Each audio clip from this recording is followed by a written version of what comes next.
बेनी माधव सिंह गौरीपुर गांव के जमींदार और नंबरदार थे।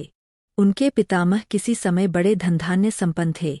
गांव का पक्का तालाब और मंदिर, जिनकी अब मरम्मत भी मुश्किल थी, उन्हीं के कीर्तिस्तंभ थे। कहते हैं, इस दरवाजे पर हाथी झूमता था।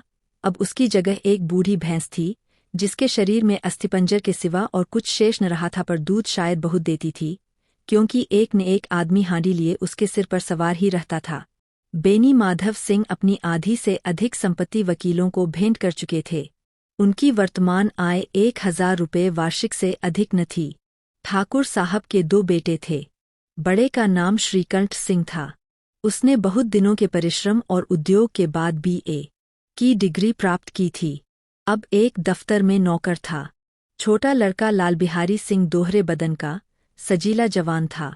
भरा हुआ मुखड़ा, चौड़ी छाती, भैंस का 2 सेर ताजा दूध वह सबेरे उठकर पी जाता था।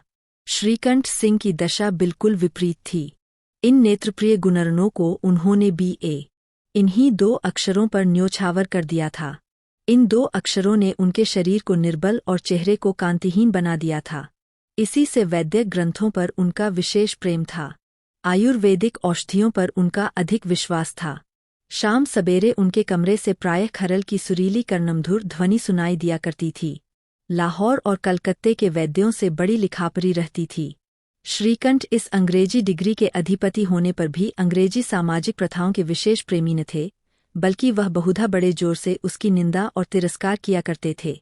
इसी से गांव में उनका बड़ा सम्मान था। दशहरे के दिनों में वह बड़े उत्साह से रामलीला में सम्मिलित होते और स्वयं किसी न किसी पात्र का पाठ लेते थे। गौरीपुर में रामलीला के वही जन्मदाता थे। प्राचीन हिंदू सभ्यता का गुणगान उनकी धार्मिकता का प्रधान अंग था। सम्मिलित कुटुंब प्रथा के तो वह एकमात्र उपासक थे। आजकल स्त्रियों को कुटुंब में मिलजुल कर रहने की ओर जो अरुचि होती है, उसे वह जाति और देश दोनों के लिए हानिकारक समझते थे। यही कारण था कि गांव की ललनाएं उनकी निंदक थीं। कोई कोई तो उन्हें अपना शत्रु समझने में भी संकोच न करती थीं। स्वयं उनकी पत्नी को ही इस विषय में उनसे विरोध था।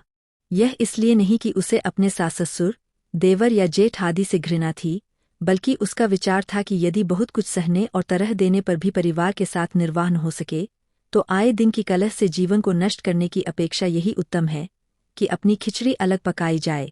आनंदी एक बड़े उच्च कुल की लड़की थी। उसके बाप एक छोटी सी रियासत के ताल्लुकेदार थे। विशाल भवन, 1 हाथी, 3 कुत्ते, बाज, बहरी, शिकरे, झाड़फानूस, ऑनरेरी मजिस्ट्रेट और ऋण, जो एक प्रतिष्ठित ताल्लुकेदार के भोग्य पदार्थ है, सभी यहाँ विद्यमान थे। नाम था भूप सिंह। बड़े उदारचित्त और प्रतिभाशाली पुरुष थे, पर दुर्भाग्य से लड़का एक भी न था। 7 लड़कियां हुई और दैवयोग से सब की सब जीवित रहीं। पहली उमंग में तो उन्होंने 3 ब्याह दिल खोलकर किए, पर जब 15-20 हजार रुपयों का कर्ज सिर पर हो गया, तो आंखें खुलीं, हाथ समेट लिया। आनंदी चौथी लड़की थी। वह अपनी सब बहनों से अधिक रूपवती और गुणवती थी। इसी से ठाकुर भूप सिंह उसे बहुत प्यार करते थे। सुंदर संतान को कदाचित उसके माता पिता भी अधिक चाहते हैं। ठाकुर साहब बड़े धर्म संकट में थे कि इसका विवाह कहाँ करें। न तो यही चाहते थे कि ऋण का बोझ बढ़े, और न यही स्वीकार था कि उसे अपने को भाग्यहीन समझना पड़े। एक दिन श्रीकंठ उनके पास किसी चंदे का रुपया मांगने आए। शायद नागरी प्रचार का चंदा था। भूप सिंह उनके स्वभाव पर रीझ गए और धूमधाम से श्रीकंठ सिंह का आनंदी के साथ ब्याह हो गया। आनंदी अपने नए घर में आई तो यहाँ का रंग ढंग कुछ और ही देखा। जिस टीम टॉम की उसे बचपन से ही आदत पड़ी हुई थी, वह यहाँ नाम मात्र को भीन थी। हाथी घोड़ा को तो कहना ही क्या, कोई सजी हुई सुंदर बैलगाड़ी तक न थी।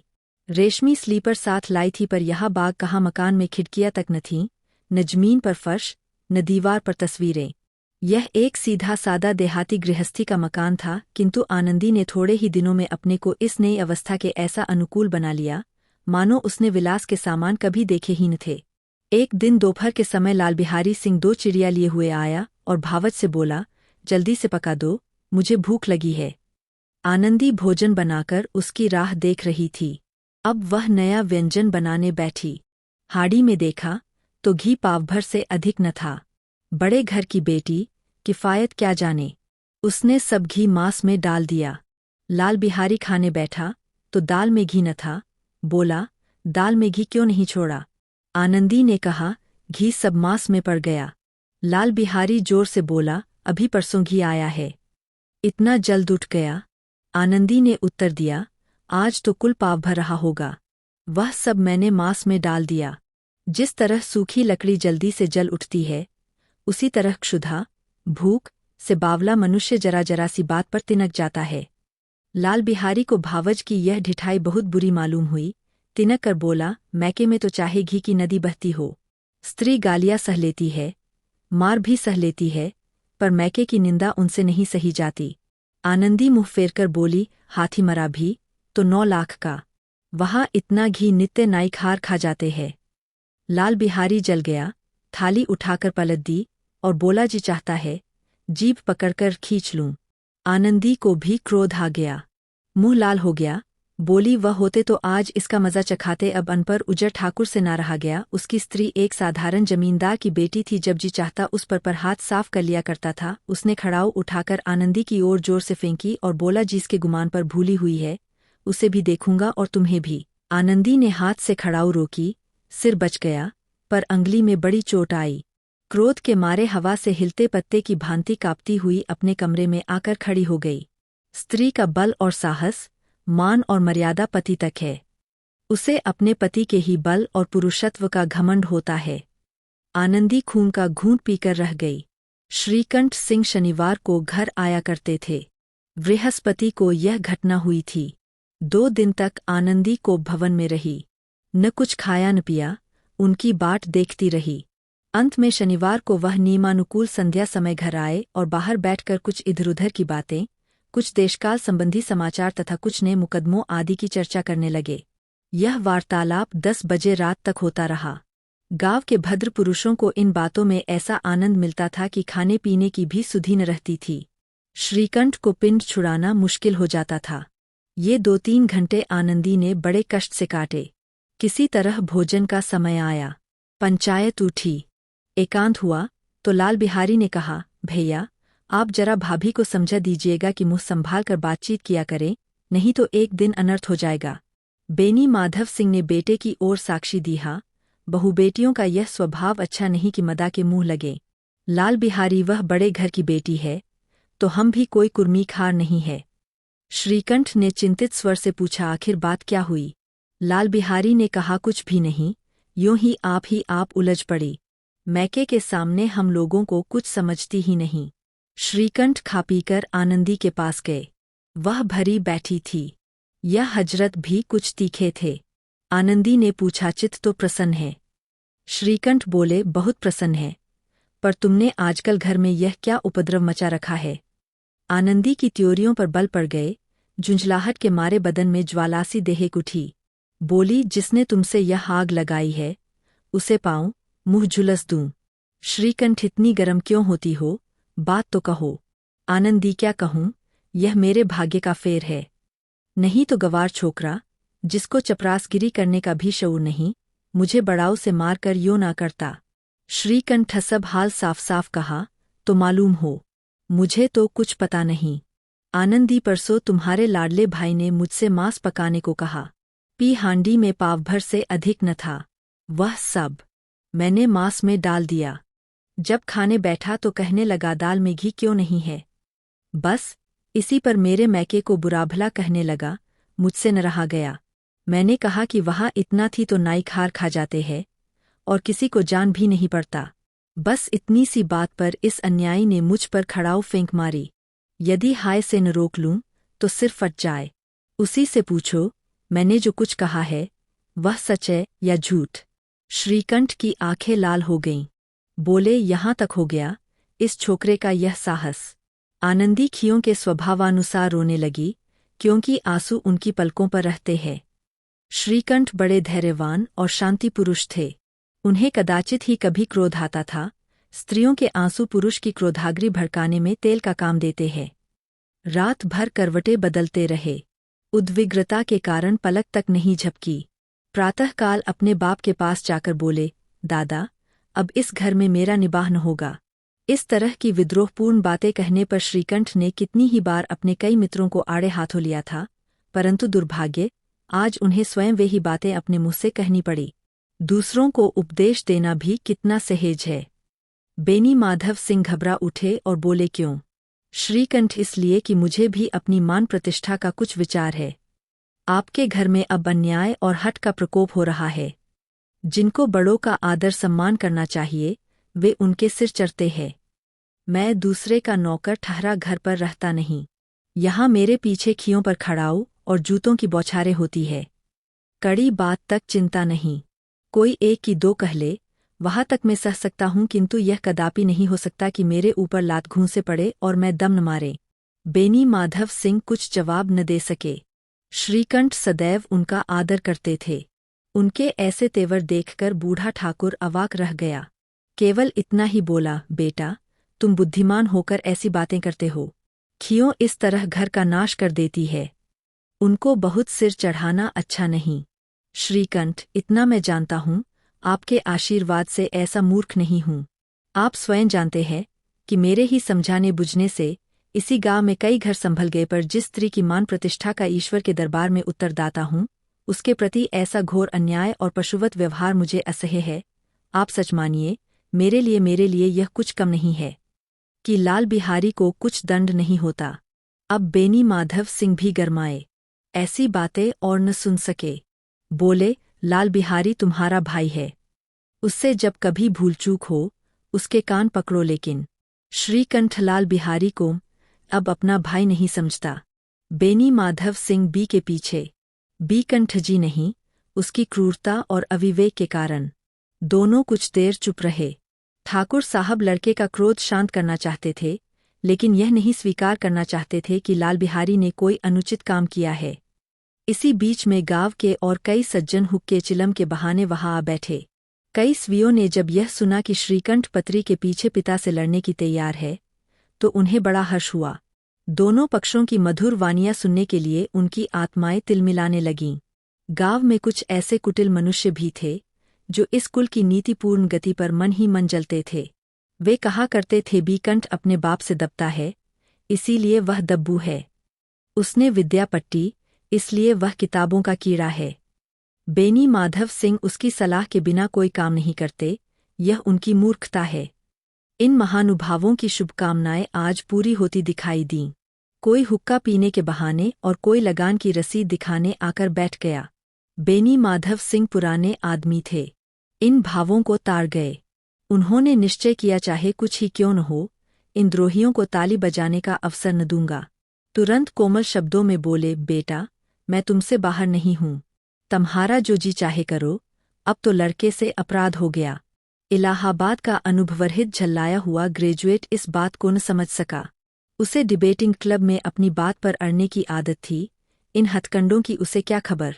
बाप ने जिस मतलब से बात पलटी थी, वह उसकी समझ में न आया। बोला, लाल बिहारी के साथ अब इस घर में नहीं रह सकता। बेनी माधव बेटा, बुद्धिमान लोग मूर्खों की बात पर ध्यान नहीं देते। वह बेसमझ लड़का है। उससे जो कुछ भूल हुई, उसे तुम बड़े होकर क्षमा करो। श्रीकंठ उसकी इस दुष्टता को कदापि नहीं सह सकता। या तो वही घर में रहेगा, या मैं ही। आपको यदि वह अधिक प्यारा है, तो मुझे विदा कीजिए, मैं अपना भार आप संभाल लूंगा। यदि मुझे रखना चाहते हैं, तो उससे कहिए, जहाँ चाहे चला जाए, बस यह मेरा अंतिम निश्चय है। लाल बिहारी सिंह दरवाजे की चौखट पर चुपचाप खड़ा बड़े भाई की बातें सुन रहा था। वह उनका बहुत आदर करता था। उसे कभी इतना साहस न हुआ था कि श्रीकंठ के सामने चारपाई पर बैठ जाए, हुक्का पी ले या पान खा ले। बाप का भी वह इतना मान करता था। श्रीकंठ का भी उस पर हार्दिक बेह था। अपने होश में उन्होंने कभी उसे घुरका तक न था।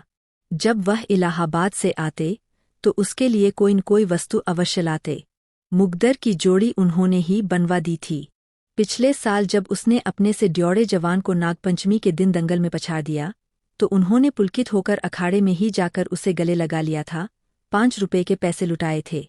ऐसे भाई के मुँह से आज ऐसी हृदय विदारक बात सुनकर लाल बिहारी को बड़ी ग्लानि हुई। वह फूट फूट कर रोने लगा। इसमें संदेह नहीं कि अपने किए पर पछता रहा था। भाई के आने से एक दिन पहले से उसकी छाती धड़कती थी कि देखे भैया क्या कहते हैं। मैं उनके सम्मुख कैसे जाऊंगा, उनसे कैसे बोलूंगा, मेरी आंखें उनके सामने कैसे उठेगी। उसने समझा था कि भैया मुझे बुलाकर समझा देंगे। इस आशा के विपरीत आज उसने उन्हें निर्दयता की मूर्ति बने हुए पाया। वह मूर्ख था, परंतु उसका मन कहता था कि भैया मेरे साथ अन्याय कर रहे हैं। यदि श्रीकंठ उसे अकेले में बुलाकर दो चार बातें कह देते, इतना ही नहीं दो चार तमाचे भी लगा देते तो कदाचित उसे इतना दुख न होता, पर भाई का यह कहना कि अब मैं इसकी सूरत नहीं देखना चाहता, लाल बिहारी से सहा न गया। वह रोता हुआ घर आया। कोठारी में जाकर कपड़े पहने, आंखें पोंछी, जिसमें कोई यह न समझे कि रोता था। तब आनंदी के द्वार पर आकर बोला, भाभी, भैया ने निश्चय किया है कि वह मेरे साथ इस घर में न रहेंगे। अब वह मेरा मुंह नहीं देखना चाहते, इसलिए अब मैं जाता हूँ। उन्हें फिर मुंह न दिखाऊंगा। मुझसे जो कुछ अपराध हुआ उसे क्षमा करना। यह कहते कहते लाल बिहारी का गला भर आया। जिस समय लाल बिहारी सिंह सिर झुकाए आनंदी के द्वार पर खड़ा था, उसी समय श्रीकंठ सिंह भी आंखें लाल किए बाहर से आए। भाई को बड़ा देखा तो घृणा से आंखें फेर ली और कतरा कर निकल गए, मानो उसकी परछाई से दूर भागते हों। आनंदी ने लाल बिहारी की शिकायत तो की थी, लेकिन अब मन में पछता रही थी। वह स्वभाव से ही दयावती थी। उसे इसका तनिक भी ध्यान न था कि बात इतनी बढ़ जाएगी। वह मन में अपने पति पर झुंझला रही थी कि यह इतने गर्म क्यों होते हैं। उस पर यह भय भी लगा हुआ था कि कहीं मुझसे इलाहाबाद चलने को कहें तो कैसे क्या करेंगी। इस बीच में जब उसने लाल बिहारी को दरवाजे पर खड़े यह कहते सुना कि अब मैं जाता हूँ, मुझसे जो कुछ अपराध हुआ क्षमा करना, तो उसका रहासा क्रोध भी पानी हो गया। वह रोने लगी। मन का मैल धोने के लिए नयनजल से उपयुक्त और कोई वस्तु नहीं है। श्रीकंठ को देखकर आनंदी ने कहा, लाला बाहर खड़े बहुत रो रहे हैं। श्रीकंठ, तो मैं क्या करूं? आनंदी, भीतर बुला लो। मेरी जीभ में आग लगे। मैंने कहा से यह झगड़ा उठाया। श्रीकंठ, मैं न बुलाऊंगा। आनंदी, पछताओगे। उन्हें बहुत ग्लानि हो गई है। ऐसा न हो कहीं चल दें। श्रीकंठ न उठे। इतने में लाल बिहारी ने फिर कहा, भाभी, भैया से मेरा प्रणाम कह दो। वह मेरा मुंह नहीं देखना चाहते, इसलिए मैं भी अपना मुंह उन्हें न दिखाऊंगा। लाल बिहारी इतना कहकर लौट पड़ा और शीघ्रता से दरवाजे की ओर बढ़ा। अंत में आनंदी कमरे से निकली और उसका हाथ पकड़ लिया। लाल बिहारी ने पीछे फिर कर देखा और आंखों में आंसू भरे बोला, मुझे जाने दो। आनंदी, कहाँ जाते हो? लाल बिहारी, जहाँ कोई मेरा मुंह न देखे। आनंदी, मैं न जाने दूंगी। लाल बिहारी, मैं तुम लोगों के साथ रहने योग्य नहीं हूँ। आनंदी, तुम्हें मेरी सौगंध अब एक पग भी आगे न बढ़ाना। लाल बिहारी, जब तक मुझे यह न मालूम हो जाए कि भैया का मन मेरी तरफ से साफ हो गया, तब तक मैं इस घर में कदापि न रहूंगा। आनंदी, मैं ईश्वर को साक्षी देकर कहती है कि तुम्हारी ओर से मेरे मन में तनिक भी मैल नहीं है।